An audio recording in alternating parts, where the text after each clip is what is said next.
नमस्कार दोस्तों, वंदे मातरम। मैं वाई के शर्मा और आप देख रहे हैं 360 डिग्री मैथ। दोस्तों, आरआरसी ग्रुप डी ने 2 सितंबर को कुछ इस तरह से मैथ का प्रश्न दिया था। ठीक है, तो चलिए इसको हम लोग देखते हैं कि आपको इस प्रश्न को कैसे बनाना था। ओके, देखिए इसमें क्या कहा है कि ये टाइम एंड वर्क का प्रश्न कुछ आ रहे हैं। ठीक है ना, तो अलग अलग चैप्टर से आपको प्रश्न दिए जा रहे हैं, तो आपको डरना नहीं है। हर चैप्टर को आपको अच्छे तरह से है ना स्टडी करके जाना है, ताकि आपको हर प्रश्न का जवाब दे करके आना है, छोड़ना नहीं है। ठीक है ना, जो भी एग्ज़ाम जिस जिस स्टूडेंट का जो भी एग्ज़ाम बचा हुआ है, उसके लिए आप अच्छे से प्रिपेयर होकर के जाइए, ताकि आप हर प्रश्न का जवाब दे करके आएँ। ठीक है, तो चलिए देखिए इसको क्या करना था। आपको कहा है कि ए किसी कार्य को 15 दिन में करता है, बी उसी कार्य को 20 दिन में करता है, तो दोनों मिलकर उस कार्य को कितने दिन में करेंगे। तो आपको फाइनली ये करना था, इसमें एक कितने दिन में किया, 15 दिन में काम किया। ठीक है, और बी उसी काम को 20 दिन में किया। अब कहा दोनों मिल के कितने दिन में करेंगे। ठीक है, तो पहली अवस्था तो ये है कि दोनों मिल के काम करने का जो टोटल समय होगा, यदि ए जो है एक्स दिन में करेगा, बी वाई दिन में करेगा, तो दोनों मिल करके काम करने का जो समय होता है वो मैं आपको ऑलरेडी पढ़ा चुका हूँ। तो लिख सकते थे कि एक्स गुना वाई बटा एक्स प्लस वाई। ठीक है, तो इस पर रखिएगा तो आपको डायरेक्ट क्या होगा, समय पता चलेगा। ठीक है, तो आप इस पर रख दीजिए, तो रखिएगा तो कितना हो जाएगा 15 गुने 20। ठीक है, और 15 और 20 ऐड कीजिएगा तो हो जाएगा 35। ओके, इसको काटिएगा तो क्या होगा, 5 या 15 और ये 7 बजे 35 कट जाएंगे। अब नहीं कटेंगे, यानी कि 20 या 60, 60 बटा यानी 60/7। ओके, तो इतना दिन लिख लीजिए। हो सकता है कि इसको आगे पूर्णांक में भी कर सकता है, लेकिन वहाँ ऑप्शन के हिसाब से आपको मारना है। ओके, तो इस तरह से आप बना सकते थे, कोई दिक्कत तो नहीं होना चाहिए इसमें। अब किन्हीं को मन में आएगा कि सर मैं भूल गया उस टाइम ऐसा करना, तो टाइम लग जाएगा थोड़ा, है ना। देखिए उसको इस तरह से बनाना पड़ेगा कि ए 15 दिन में किया, बी 20 दिन में किया, तो दोनों का एक एक दिन का काम निकाल लीजिए, और दोनों का एक एक दिन का जो काम होगा उसको उलट देंगे तो पूरा समय आता है। ठीक है, तो ये सबसे बेसिक चीज़ होता है। तो एक दिन में 1/15 भाग काम करेगा, बी एक दिन में कितना काम करेगा, 1/20 भाग। अब इन दोनों को जोड़ दीजिएगा सर, तो बताइए आपका हो जाएगा कितना। 20 और 15 का एलसीएम 60 होता है। ठीक है, और 15 चौके हो जाएगा 60, और 20 के हो जाएगा 60। ठीक है, तो यानी 4 और 3 जोड़िएगा तो हो जाएगा 7, और 7/60, यानी ए और बी एक दिन में 7/60 भाग काम करता है। तो टोटल समय इसको निकालेंगे तो समय क्या हो जाएगा, यानी एक दिन के काम को उलट देते हैं तो समय पता चलता है, यानी 60 बटा कितना हो जाएगा 7, यानी इतना दिन। ओके, ठीक है, चलिए तो इस तरह से आपको बनाना था। अगर और भी चाहते हैं तो और भी तरीक़ों से इसको बना सकते थे। कुछ स्टूडेंट के मन में होगा कि लड्डू मेथड से भी बना सकते हैं, तो बिल्कुल बना सकते हैं। देखिए ये 15 दिन में किया, ये 20 दिन में किया। इसको एलसीएम ले लीजिए पहले, तो कितना हो जाएगा 60, यानी 60 लड्डू बनाना है तो इसकी क्षमता निकाल लीजिए। ए अगर 60 लड्डू बनाएगा तो एक दिन में कितना लड्डू बनाता है बताइए, 15 चौके 60, यानी एक दिन में 4 लड्डू बनाएगा। ये 20 या 60 एक दिन में तीन तीन लड्डू बनाएगा। अब बनाना है कितना लड्डू, 60 लड्डू। आइए ए और बी दोनों मिल करके बनाएगा, तो एक दिन में ए और बी दोनों मिल करके कितना लड्डू बनाएगा, 4 और 3 7, 7 से भागा दीजिए सर, आपका आंसर यही रहेगा। ठीक है, तो इस तरह से आप बना सकते थे एग्जाम में। ठीक है, चलिए अब देखिए अगले प्रश्न की ओर बढ़ते हैं। अगला प्रश्न क्या करता है, देखिए कहता है, देखिए इसमें मैंने आपको बताया था कि क्षेत्रफल से संबंधित जो भी चैप्टर है उससे आपको एक न एक प्रश्न आ रहे हैं। ठीक है, तो इसमें पूछा है आपसे कि एक आयत की लंबाई तथा चौड़ाई 3:1 है, तथा आयत का परिमाप 48 है। सेंटीमीटर में भी हो सकता है या फिर आपको मीटर में भी हो सकता है। ठीक है ना, तो यहाँ पे यूनिट आप देख लीजिएगा क्या होगा।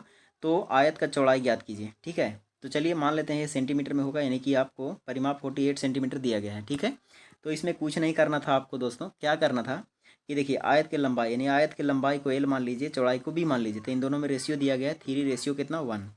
अब आपको पता है कि परिमाप दिया है 48। ठीक है, तो आइए परिमाप है तो हम परिमाप की तुलना परिमाप से करेंगे। कैसे, तो परिमाप बराबर होता है 2 इंटू लंबाई प्लस चौड़ाई, यानी कि एल प्लस बी।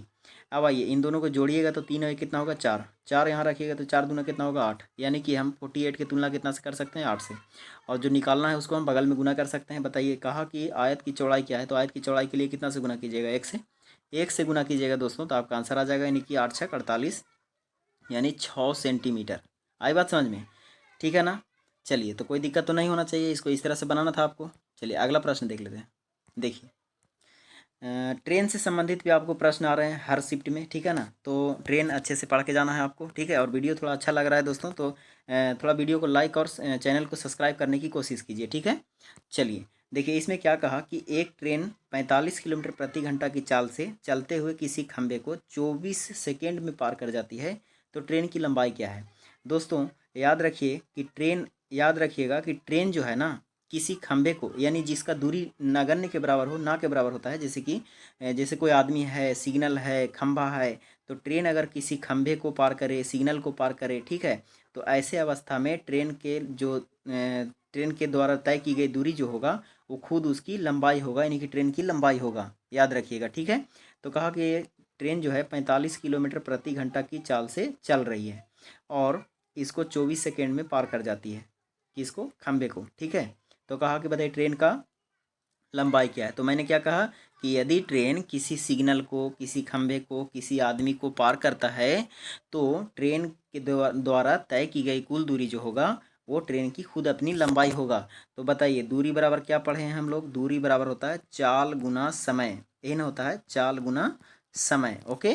अब बताइए दूरी आपको निकालना है, यानी दूरी निकाल लीजिए तो किसका दूरी हो जाएगा, ट्रेन की दूरी हो जाएगा, यानी कि ट्रेन की लंबाई हो जाएगा। तो चाल आपको पता है 45 किलोमीटर प्रति घंटा दिया है, आगे सेकेंड में समय है, इसका मतलब है कि चाल को हमको बदलना पड़ेगा मीटर प्रति सेकेंड में, ठीक है। तो यहाँ पर हम लिख देंगे कितना, तो 45 किलोमीटर प्रति घंटा है, मीटर पर सेकेंड में बदलने के लिए 5 बटा कितना से गुना करेंगे, 18 से, ओके। और यहाँ समय आपको पता है 24, ठीक है, 24। अब जो कटता है उसको काट भी सकते हैं, देखिए 9 दूनी 18 काट दीजिए इसको, और 9 पचे 45 काट दीजिए 5 बार में, ओके। और इसको कटेगा तो इसको काट दीजिए, 12 दूना 24 कट जाएंगे। अब आपको बच गए 12 पचे 60, 60 में 5 से गुना कीजिएगा 300, यानी 300 मीटर का कौन है, ट्रेन की लंबाई है। आई बात समझ में, कोई दिक्कत तो नहीं होना चाहिए। चलिए आगे देखते हैं अगले प्रश्न। देखिए समकोण त्रिभुज से प्रश्न आए हैं, इस तरह के प्रश्न दिया था कि कहा कि एक समकोण त्रिभुज है जिसकी भुजाएं दिया गया है x+2 और x-2, है ना, सेंटीमीटर भी हो सकते हैं, ठीक है। तो त्रिभुज का क्षेत्रफल बताइए।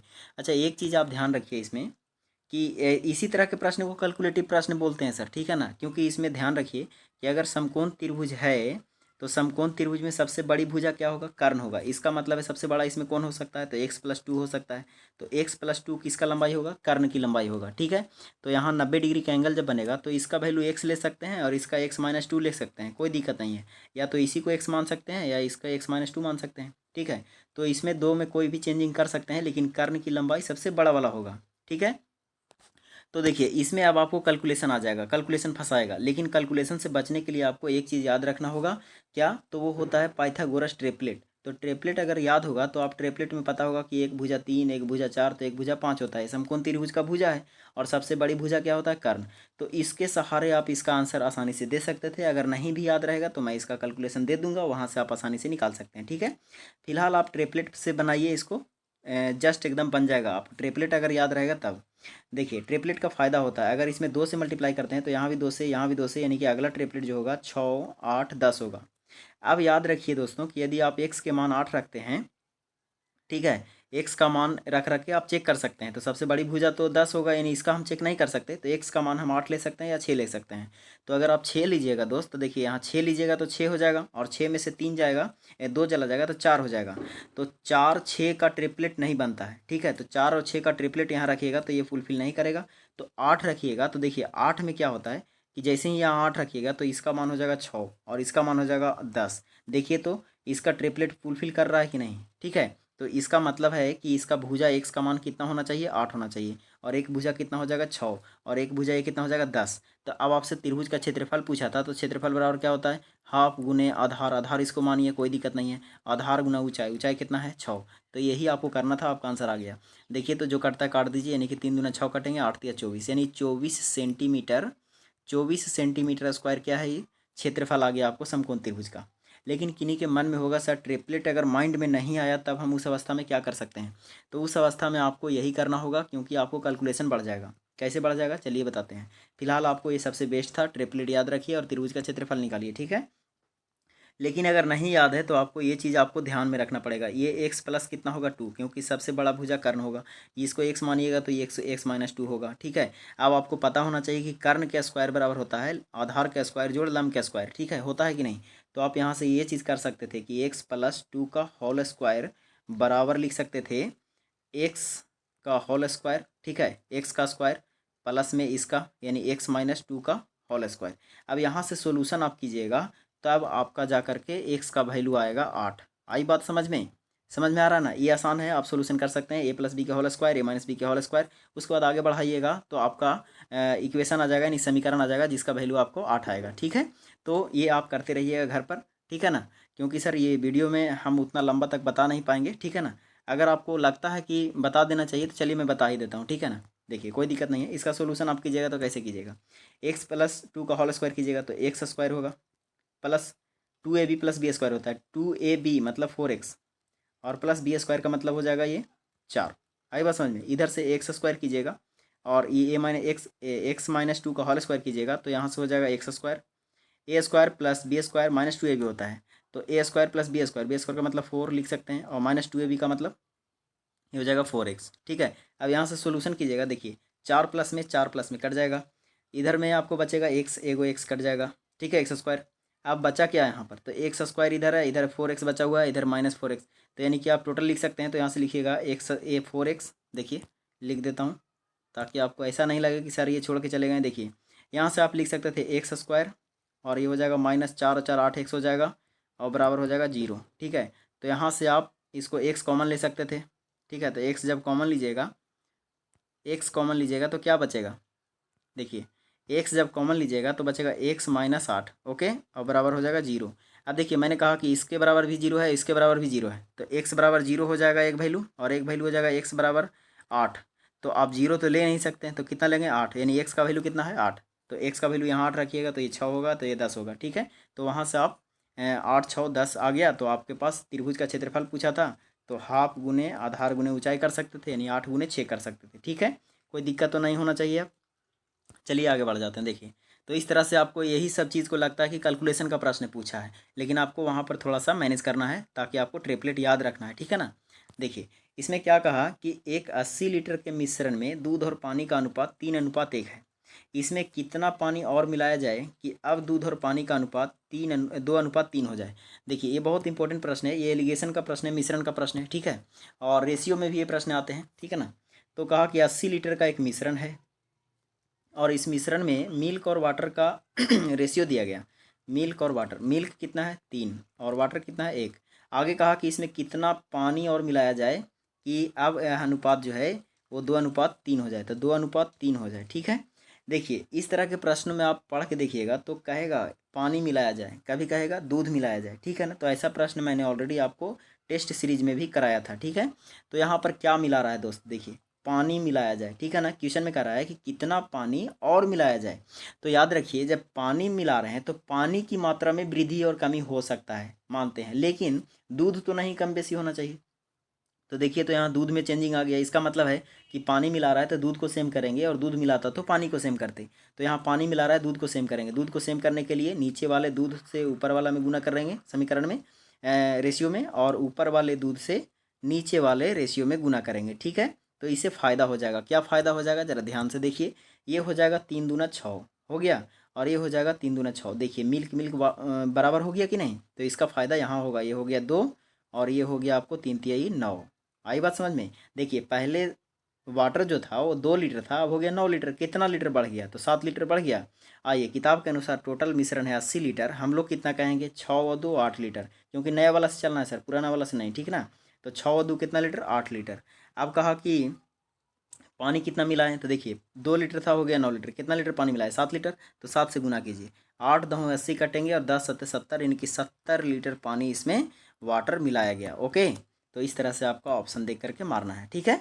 चलिए आगे बढ़ते हैं। देखिए अगला प्रश्न, देखिए अगला प्रश्न, देखिए इसमें बेलन शंकु से हमेशा प्रश्न आ रहे हैं, इसलिए मैं बार बार आपको बोल रहा हूँ कि बेलन शंकु का और जो आपको इस तरह के जो भी जो आकृति से संबंधित प्रश्न आ रहे हैं, ठीक है ना, त्रिभुज से, ठीक है, तो ये सब चीज़ आपको अच्छे से पढ़ के जाना है ताकि आपको आसानी से वहाँ पर बनाने में थोड़ा कोई भी कष्ट नहीं हो। ठीक है, देखिए कहता है कि एक बेलन है, और बेलन का जो त्रिज्या दिया गया है वो 7 सेंटीमीटर दिया गया है, तथा ऊंचाई 24 सेंटीमीटर है, तो बेलन का आप कुल पृष्ठीय क्षेत्रफल बताइए, यानी टोटल सरफेस एरिया की बात कर रहा है। ठीक है, तो देखिए बेलन जो है ना, तो बेलन में त्रिज्या कितना दिया गया 7, ओके, और इसका ऊंचाई यानी एच का मान दिया गया है 24। आपसे कहा टोटल सरफेस एरिया बताइए, तो टोटल सरफेस एरिया बराबर, यानी कि टोटल सरफेस एरिया बराबर लिख सकते हैं, है ना, कुल पृष्ठीय क्षेत्रफल बराबर होता है 2 pi r into r plus h. Okay, तो इस पर आपको रखना था, आपका आंसर आ जाएगा, 2 का 2 हो जाएगा और पाई का मान 22/7 रखिएगा, ठीक है। और गुना आर का मान 7 हो जाएगा, इंटू आर 2407 जोड़िएगा तो कितना हो जाएगा, 7 और 4 11 यानी कि 31। ओके, अब जो कटता है उसको काट सकते थे, देखिए 7 से 7 कैंसिल हो जाएगा, 22 61 गुना 2 कीजिएगा तो हो जाएगा कितना, 31 गुना 2 कीजिएगा तो हो जाएगा 62, ठीक है। तो 62 गुना आपको 22 करना था, यही आपका आंसर हो जाएगा, ठीक है। चलिए, कोई दिक्कत तो नहीं होना चाहिए। ओके, देखिए अगला प्रश्न देख लेते हैं।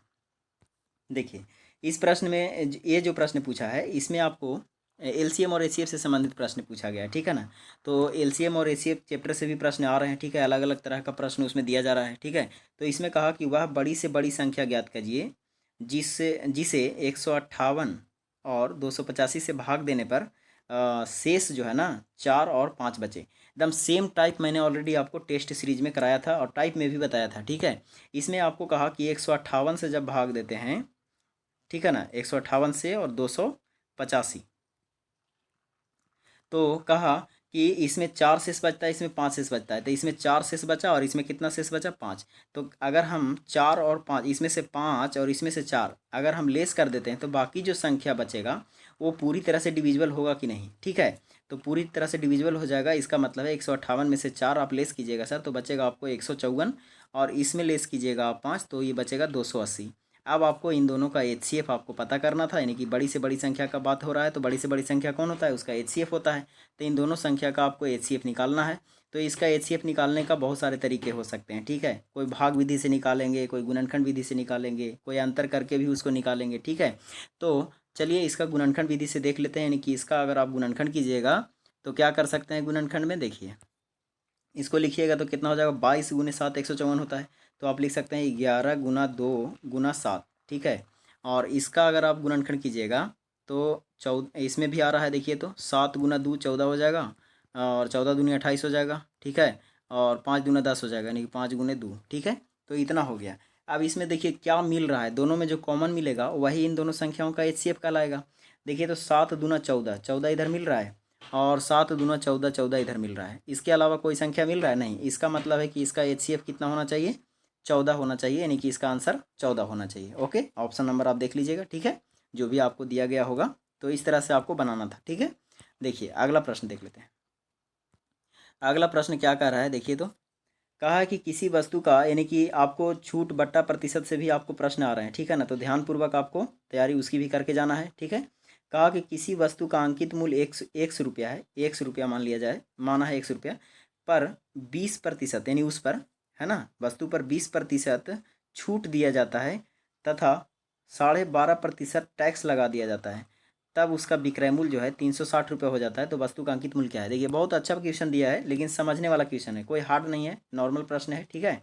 देखिए इसमें क्या कहा कि अंकित मूल्य पता नहीं है, तो अंकित मूल्य कितना मानिएगा, 100 रुपया, यानी 100 रुपया है तो एक्स को हम कितना मान रहे हैं, 100 रुपया।